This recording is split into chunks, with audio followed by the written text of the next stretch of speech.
साल 1989 तिरुपति जिले में बसा तिरुमाला का प्रसिद्ध मंदिर भगवान श्री वेंकटेश्वर का मंदिर बंद था। रात का समय था। किसी भी भक्त या पुजारी को अंदर जाने की मनाही थी। सारे द्वार बंद थे। सभी उस स्थान में अपने घरों में सो रहे थे। तभी मंदिर के अंदर से हजारों घंटियों के बजने की आवाज आती है। सबकी नींद खुली। पंडित अंदर जा नहीं सके और तब जन्म हुआ एक और रहस्य का, जिससे पूरा तिरुपति शहर कांप उठा।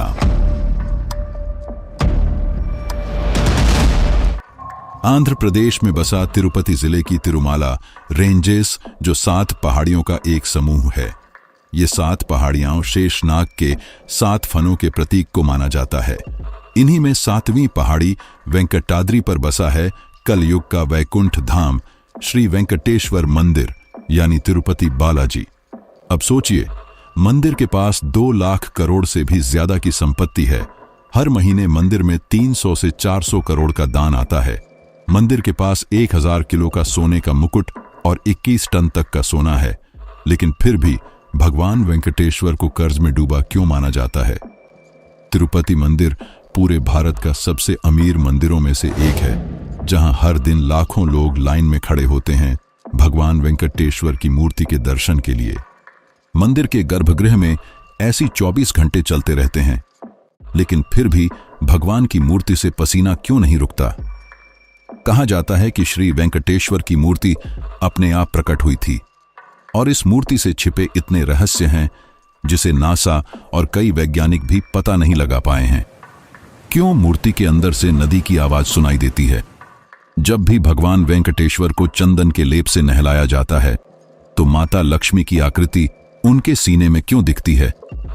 क्यों किसी को भी मूर्ति का पिछला हिस्सा देखने से मनाही है? आखिर क्या हुआ था जब एक पंडित ने जिज्ञासा में मूर्ति के पीछे जाने की कोशिश की? कहा जाता है कि मूर्ति के पीछे गुप्त सुरंगें हैं, लेकिन क्या यह सत्य है? मंदिर में एक अनोखी परंपरा निभाई जाती है, जो बाल दान करने की है। भक्त दर्शन से पहले अपना बाल दान क्यों करते हैं? बात आती है भगवान वेंकटेश्वर की मूर्ति के बालों का, जो जीवित हैं और कभी नहीं झड़ती। क्यों मंदिर के गर्भगृह में दिया हजारों सालों से जलता आ रहा है? क्या हुआ जब IIT मद्रास ने इस दिए को जांचने की कोशिश की? मंदिर में हर दिन 3 लाख लड्डू बनाए जाते हैं, जिनका वजन समान रहता है। यह कैसे संभव है? मंदिर में 27 किलोमीटर दूर एक गांव है, जहां से मूर्ति में चढ़ाई जाने वाली हर सामग्री आती है, लेकिन आज तक उस गांव को क्यों कोई नहीं ढूंढ पाया? आइए चलते इस यात्रा में, जहां मैं आपको कुछ ऐसे अनसुने रहस्य बताऊंगा जो आपको चौंका देंगे। उससे पहले वीडियो को लाइक कर कमेंट में जय गोविंदा जरूर लिखें।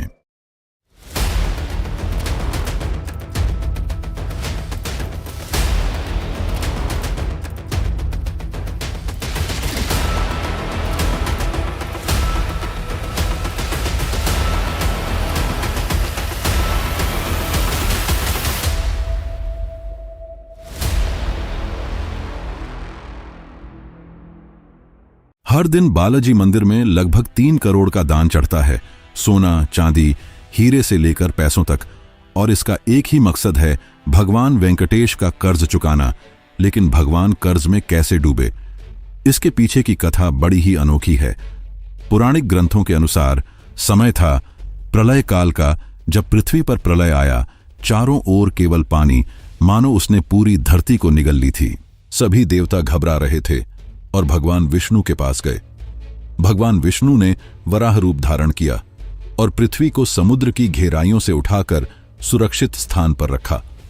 भगवान विष्णु ने पृथ्वी को वचन दिया कि वो पृथ्वी पर वेंकटेश्वर के रूप में अवतार लेंगे।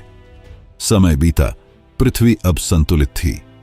एक दिन ऋषि भृगु ने परीक्षा ली कि तीनों देवताओं ब्रह्मा, शिव, विष्णु में से सबसे श्रेष्ठ कौन है। इस परीक्षा को पूरा करने के लिए ऋषि भृगु सबसे पहले ब्रह्मा के पास पहुंचे। ब्रह्मा जी सृष्टि की रचना करने में व्यस्त थे, तो उन्होंने ऋषि का समुचित स्वागत नहीं किया। फिर वे कैलाश पहुंचे, जहां शिव जी ने उनको प्रेम से गले लगाने की कोशिश की। तब उन्होंने उन पर आरोप लगाया कि वे असुरों को वरदान देते हैं, जो सृष्टि को अशांत करती है। यह सुनकर शिव जी क्रोधित हो गए। आखिर में भृगु वैकुंठ धाम पहुंचे, जहां माता लक्ष्मी भगवान विष्णु के पैर दबा रही थी।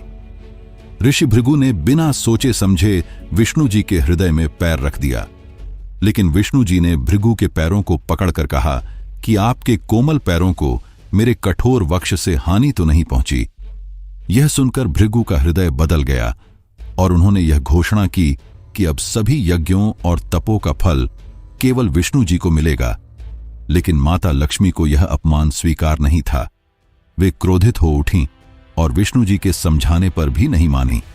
आखिर में लक्ष्मी जी ने वैकुंठ धाम का त्याग किया और धरती लोक पर रकवन में तपस्या करने लगी। माता लक्ष्मी के अनुपस्थिति में विष्णु जी व्याकुल हो रहे थे। उनके बिना वैकुंठ धाम सूना लग रहा था।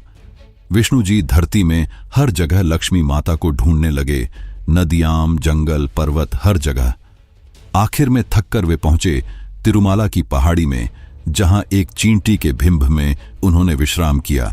यही स्थान आगे जाकर वेंकटाद्रि शिखर कहलाया। भगवान शिव और ब्रह्मा जी यह देख न सके। उन्होंने विष्णु जी की सहायता करने का निर्णय लिया।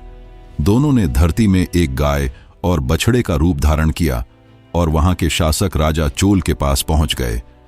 राजा ने उन्हें अपनी गौशाला में रखा और उनकी जिम्मेदारी एक चरवाहे को सौंपी। कुछ दिनों बाद चरवाहे ने देखा कि गाय अब कम दूध दे रही और दिन के एक निश्चित समय में गाय अपने आप गायब हो जाती। चरवाहे ने गाय का पीछा किया और जो उसने देखा वो चौंकाने वाला था। गाय एक चींटी के बिंब में जाती और अपना सारा दूध दे देती। जैसे ही चरवाहा उस बिंब के पीछे गया, उसने देखा कि स्वयं भगवान विष्णु दूध को पी रहे। चरवाहा क्रोधित हो उठा और उसने तुरंत कुल्हाड़ी उठाई और गाय पर वार करने लगा। लेकिन विष्णु जी ने गाय को बचाया, जिसके कारण कुल्हाड़ी उनके सिर पर जाकर लगी। यही वो घाव है जो आज भी हम मूर्ति में देख सकते हैं। विष्णु जी अब क्रोधित थे और उन्होंने उस चरवाहे का वध कर दिया। जब यह बात राजा को पता चली, तब वो तुरंत वहां पहुंचे। विष्णु जी ने उन्हें भी श्राप दिया कि वे अपना बचा हुआ जीवन एक असुर की भांति व्यतीत करेंगे। लेकिन शांत होने के बाद उन्होंने कहा, अगले जन्म में तुम आकाश राज कहलाओगे और तुम्हारी एक कन्या होगी जिसका विवाह स्वयं मैं करूंगा। समय बीता। अगले जन्म में वह राजा आकाश राज बने। उनके घर एक दिव्य कन्या का जन्म हुआ, पद्मावती। उसी तरफ विष्णु जी ने वकुला देवी के घर श्रीनिवास के रूप में जन्म लिया। श्रीनिवास एक गरीब परिवार से थे और पद्मावती राजा की बेटी।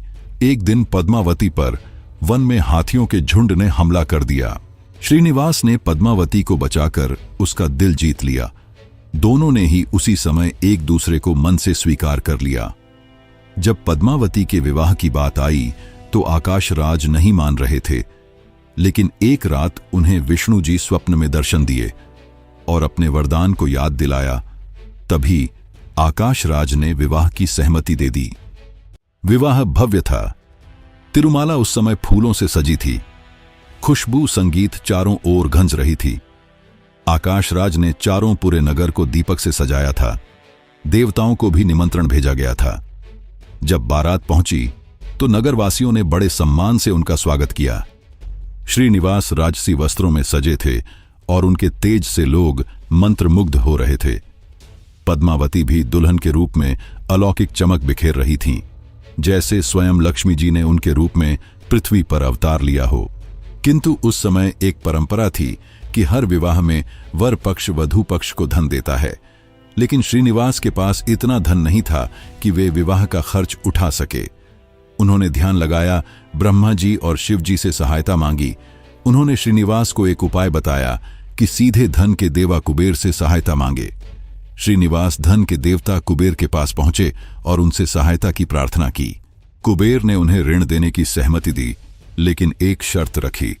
उन्होंने कहा, हे वेंकटेश्वर, मैं आपको यह ऋण देता हूं, किंतु आपको प्रतिज्ञा करनी होगी कि आप यह ऋण पूरी तरह चुकाएंगे और ऋण चुकाने का समय सीमित नहीं होगा। आपके भक्त युगों युगों तक आपकी सहायता के लिए दान अर्पित करेंगे। कलयुग की समाप्ति तक यह ऋण पूरा होना चाहिए। श्रीनिवास ने यह शर्त स्वीकार की और यही से जन्म हुआ भगवान वेंकटेश्वर और भक्तों के बीच एक विशेष बंधन का। यही कारण है कि हर भक्त बालाजी में जाता है और दान के रूप में धन, सोना, चांदी चढ़ाता है अपनी इच्छा अनुसार। यही कारण है कि तिरुपति में भगवान वेंकटेश्वर के पास इतना धन होने के बावजूद उन्हें ऋण का देवता कहा जाता है। कुबेर के धन से विवाह भव्य हुआ। सारे देवता अपना आशीर्वाद दे रहे थे। स्वयं आकाशराज को यह अनुभव हो चुका था कि उन्होंने अपनी पुत्री का विवाह पद्मावती का भगवान विष्णु से करवाया है। लेकिन जैसे ही यह बात माता लक्ष्मी को पता चली, वे क्रोधित हो उठीं कि कैसे उनके प्रिय स्वामी किसी और स्त्री से विवाह कर सकते हैं। विवाह संपन्न हो चुका था और माता लक्ष्मी अब श्रीनिवास के सामने आईं और उनसे सवाल किया कि क्या यह सत्य है कि उन्होंने किसी और स्त्री से विवाह किया है। सत्य को नकारा नहीं जा सकता था। सत्य सुनकर माता लक्ष्मी क्रोधित हो गईं और पद्मावती और लक्ष्मी के बीच विवाद शुरू हो गया। यह तकरार देखकर उन्होंने अपने आप को एक मूर्ति के रूप में बदल दिया। यही वो दिव्य मूर्ति है जो आज भी तिरुपति बालाजी में स्थापित है। माना जाता है कि पश्चाताप करने के लिए पद्मावती और माता लक्ष्मी दोनों ने अपने आप को इस मूर्ति में समा लिया। यही कारण है कि जब भी भगवान वेंकटेश्वर की मूर्ति को चंदन से नहलाया जाता है तो उनके हृदय में माता लक्ष्मी और पद्मावती की छवि स्पष्ट दिखाई देती है। आज यह कहानी नहीं बल्कि एक सत्य बन चुका है। इस कथा के कारण आज तिरुपति बालाजी को कलयुग का वैकुंठ कहा जाता है, जहां स्वयं भगवान विष्णु वेंकटेश्वर के रूप में विराजमान हैं और लाखों भक्तों का विश्वास है कि मूर्ति जीवित है। गर्भगृह में मूर्ति के पास कभी न खत्म होने वाली ऊष्मा रहती है। चाहे ऐसी लगा हो, परंतु मूर्ति से पसीना बहता ही है। मूर्ति के भीतर से समुद्र की लहरों जैसी ध्वनियां सुनाई देती हैं, जिन्हें भक्त ईश्वर की श्वास मानते हैं। अब इस कथा से आगे बढ़ते हैं और बात करते हैं स्वयंभू मूर्ति की, यानी ऐसी मूर्ति जिसे किसी कारीगर ने नहीं बनाया, वो अपने आप प्रकट हुई है। कथा के माध्यम से हमें यह तो पता चल गया कि कैसे भगवान विष्णु ने अपने आप को एक मूर्ति में बदल लिया। लेकिन क्या आप जानते हैं कि मूर्ति के मस्तक में अभी भी जीवित बाल हैं, जो ना ही बड़े होते हैं और ना ही झड़ते हैं। प्रतिमा की बनावट साधारण नहीं है। इसकी चित्रकला, आकृतियां और दिव्य तेज सब असली मानव जैसा है, जिसे सामने से देखने में जीवित मूर्ति लगती है। क्या आपने कभी श्री वेंकटेश्वर के दर्शन किए हैं और क्या आपको मूर्ति जीवित लगी? कमेंट में जरूर बताएं। नासा और आईआईटी मद्रास जैसे बड़े बड़े संस्थानों ने मूर्ति को परखा है, जिससे यह निष्कर्ष निकाला कि मूर्ति किसी खास पत्थर की है जो समय समय पर रेडियो एक्टिव एनर्जी वेव्स निकालती रहती है, जिसके कारण यह मूर्ति जीवित लगती है।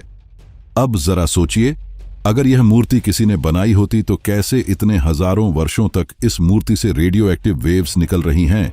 इससे यह बात सिद्ध होती है कि मूर्ति को किसी ने नहीं बनाया है। मूर्ति की एक और अनोखी बात है उससे पसीना बहना। मंदिर के गर्भगृह में ऐसी 24 घंटे चलते रहते हैं। गर्भगृह का तापमान 20 डिग्री सेल्सियस मेंटेन रहता है, तो फिर कैसे मूर्ति से पसीना बहता रहता है, जिसे पंडित थोड़ी थोड़ी देर में पोंछते रहते हैं। अगर हम धर्म और भक्ति की दृष्टि से देखें तो भगवान वेंकटेश्वर के शरीर के अंदर अपार ऊर्जा भरी हुई है, जिसे शांत करना इंसानों के लिए संभव नहीं है। यही कारण है भगवान की मूर्ति से लगातार पसीने बहने का। आईआईटी मद्रास के रिसर्चर्स ने पाया कि मूर्ति रेडियो एक्टिव एलिमेंट्स जैसे यूरेनियम और थोरियम से बनी है, जो लगातार एनर्जी एमिट करती रहती है। ये लगातार गर्मी उत्पन्न कर सकते हैं। जब मूर्ति पर चंदन या पानी डाला जाता है तो यह गर्मी नमी में बदल जाती है। यही कारण है कि वह हमेशा नमी से भरी रहती है। परंतु यह व्याख्या भी पूर्ण नहीं है, क्योंकि इतनी अधिक मात्रा में ऊर्जा निकलना किसी साधारण प्रतिमा में संभव नहीं माना जाता।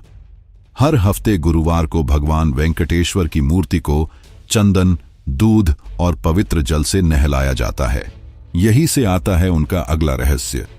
भक्त और पुजारी इस समय स्पष्ट देखते हैं कि मूर्ति के हृदय में माता लक्ष्मी की छवि प्रकट होती है, और यह छवि उसी घटना से जुड़ी है जो मैंने आपको कथा में बताई थी। विज्ञान इसे समझने में असमर्थ है। वो इसे सरफेस क्रिस्टलाइजेशन इफेक्ट कहते हैं। उनका मानना है कि जब मूर्ति पर कोई तरल पदार्थ डाल दिया जाता है तब कुछ खनिज एक पैटर्न बनाते हैं, लेकिन यह बात पूरी तरह सही नहीं है। पैटर्न कई प्रकार के हो सकते हैं, लेकिन मूर्ति में क्यों केवल माता लक्ष्मी की ही छवि देखने को मिलती है? गर्भगृह के अंदर कोई अगर मूर्ति से अपने कान लगाकर खड़ा हो जाए तो उसे एक खास ध्वनि सुनाई देती है जो समुद्र की लहरों की होती है। धार्मिक मान्यता के अनुसार ये गूंज भगवान विष्णु के चरण कमलों से निकलने वाले वैकुंठ की पवित्र वीरजा नदी के निरंतर प्रवाह की है। वीरजा नदी वैकुंठ लोक की वो अमृतमयी धारा है जो भगवान के पैरों के नीचे से होकर बहती रहती है।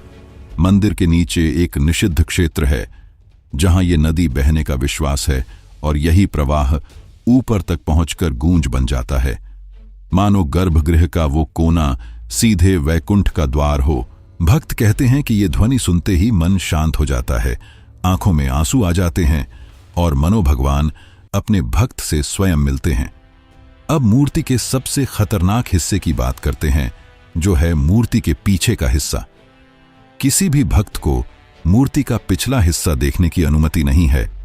साल 1947 की एक घटना जो चौंका देने वाली है। एक पुजारी ने उत्सुकता के कारण मूर्ति के पीछे देखने की कोशिश की और जो हुआ वो भयानक था। अगले ही दिन उसकी आंखों की रोशनी चली गई और वह बोल नहीं पा रहा था। यह घटना मंदिर के अभिलेखों में भी दर्ज है। लेकिन इससे भी रहस्यमयी बात है गर्भगृह में छुपे हुए गुप्त सुरंगों का। किंवदंती कहती है कि प्रतिमा के पीछे कई गुप्त सुरंगें फैली हैं, जिनमें सबसे प्रसिद्ध हैं ये 3। ब्रह्मास्त्र सुरंग, जिसमें प्राचीन दिव्य अस्त्र छुपा हुआ है। स्वर्ण बंदर मार्ग, जहां विजयनगर साम्राज्य का सोना छुपा होने की बात कही जाती है। काला पानी सुरंग, इस सुरंग में एक अज्ञात काले तरल पदार्थ की जानकारी मिलती है।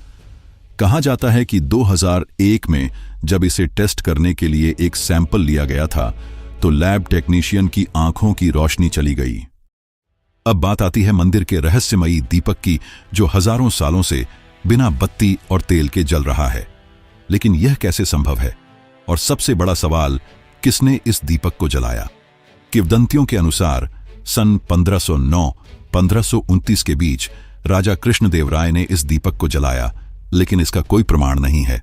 धार्मिक मान्यता है कि यह दीपक भगवान की अखंड ज्योति का प्रतीक है और जब कलयुग का अंत होगा तब यह दीपक बुझेगा। अब वैज्ञानिक दृष्टिकोण देखें। 2017 में DRDO और IIT मद्रास के विशेषज्ञों ने इसकी जांच की। उन्होंने पाया कि इसमें अमृत तुल्य तेल का उपयोग किया जाता है, जो विशेष हिमालयी औषधियों से निकाला गया था। इस तेल की खासियत है कि यह आसानी से जलकर समाप्त नहीं होता, बल्कि धीरे धीरे रूपांतरित होता है। वहीं दीपक की बाती देवदार वृक्ष की छाल से बनी होती है, जो सैकड़ों वर्षों तक धीरे धीरे जलती रहती है। तिरुपति में एक अनोखी परंपरा है बाल दान करने की। जो भी भक्त यहाँ दर्शन के लिए आता है, चाहे वो पुरुष हो या महिला, दर्शन के पहले बाल दान करता है। यह परंपरा उस कथा से जुड़ी है जब चरवाहे ने भगवान विष्णु पर प्रहार किया तो उनके सिर में चोट आई, जिससे उनके बाल कट गए। उस समय तुरंत गंधर्व नीला देवी प्रसन्न ने अपने बालों को काटकर भगवान को अर्पित कर दिया। विष्णु जी इससे प्रसन्न होकर कहा कि जो भी श्रद्धा से अपने बाल मुझे दान देगा, उसकी मनोकामना जरूर पूरी होगी। हर साल मंदिर में 4 करोड़ से भी ज्यादा का केश दान होता है, जिससे एकत्र करके साफ किया जाता है। इसे इंटरनेशनल मार्केट में बेच दिया जाता है, जिससे हर साल मंदिर लाखों करोड़ रुपए जमा करता है, जो धन मंदिर के अन्नदान, गरीबों के इलाज और शिक्षा में खर्च होते हैं। तिरुपति मंदिर के लड्डू पूरी दुनिया में प्रसिद्ध हैं। हर दिन यहाँ 3 से 4 लाख लड्डू बनाए जाते हैं। यह लड्डू बड़े होते हैं, जिनका आकार और स्वाद समान होता है। एक मशीन भी यह करने में असमर्थ है। इस लड्डू से जुड़ी एक प्रसिद्ध कथा है। कहते हैं कि जब तिरुपति मंदिर को बनाया गया, तब भगवान के प्रसाद को लेकर पंडित सोच में पड़ गए कि क्या चढ़ाया जाए। उसी समय एक वृद्धा महिला मंदिर में लड्डू की थाली लेकर आती है और पंडित उस लड्डू को चढ़ाते हैं। और जब उन्होंने खुद प्रसाद को खाकर देखा तो वे सभी चौंक गए कि एक लड्डू का स्वाद इतना दिव्य कैसे हो सकता है। अगले दिन पंडितों ने उस महिला से लड्डू बनाने की विधि सीखी और अचानक वो महिला गायब हो गई। कहते हैं कि वे स्वयं माता लक्ष्मी थीं जिन्होंने यह लड्डू की विधि बताई। आइए अब तिरुपति मंदिर की असीम संपत्ति के बारे में बात करते हैं। मंदिर की संपत्तियों का आकलन करना आसान नहीं है। हर महीने लाखों लोग दर्शन के लिए आते हैं और अपनी श्रद्धा से धन, सोना या चांदी दान करते हैं। हर महीने मंदिर में 300 से 400 करोड़ का दान आता है, जिससे मंदिर की वार्षिक आय 5,000 से 6,000 करोड़ पहुंच जाती है। यह राशि बहुत अधिक है। कई राज्यों के वार्षिक बजट भी इसके आसपास नहीं आते। लेकिन मंदिर की कमाई सिर्फ नकद पैसे तक नहीं रुकती। भक्त अक्सर सोना, चांदी, हीरे मोती और कीमती धातुएं भी चढ़ाते हैं। आज मंदिर के खजाने में लगभग 21 टन सोना रखा हुआ है। इसमें सबसे खास है भगवान वेंकटेश्वर का सोने का मुकुट, जो अकेला ही 1000 किलो सोने से बना है। इसके साथ मंदिर के पास सोने के कवच, हार, कंगन और अनगिनत गहने भी हैं। इतना ही नहीं, जमीन के मामले में भी मंदिर के पास 43,000 एकड़ से ज्यादा खेत खलिहान हैं, जो दक्षिण भारत के अलग अलग इलाकों में बिखरे हुए हैं। भक्तों की आस्था का एक नमूना साल 2022 में दिखा, जब एक भक्त ने खुद 1000 किलो सोना मंदिर को दे दिया। ये दुनिया के किसी भी धार्मिक जगह पर एक ही दिन में मिला सबसे बड़ा उपहार माना जाता है। ऐसे किस्से साबित करते हैं कि भगवान वेंकटेश्वर की शक्ति और मंदिर की प्रसिद्धि कितनी बड़ी है। इतनी बड़ी संपत्ति जो सुरक्षित रखना ही अपने आप में एक बड़ी बात है। यह एक चुनौती से कम नहीं, और इसलिए मंदिर प्रशासन ने इसके लिए एक विशेष व्यवस्था की है। टीटीडी यानी तिरुमाला तिरुपति देवस्थानम ट्रस्ट द्वारा किया जाता है। यह ट्रस्ट मंदिर की सुरक्षा और सारे प्रबंधों के लिए जिम्मेदार है। मंदिर की सबसे मूल्यवान संपदा को भूमिगत वॉल्ट में रखा गया है। यह वॉल्ट इतना सुरक्षित है कि इसे आरबीआई यानी रिजर्व बैंक ऑफ इंडिया के बराबर माना जाता है। इस वॉल्ट को खोलने के लिए 3 अधिकारियों के फिंगरप्रिंट की जरूरत होती है।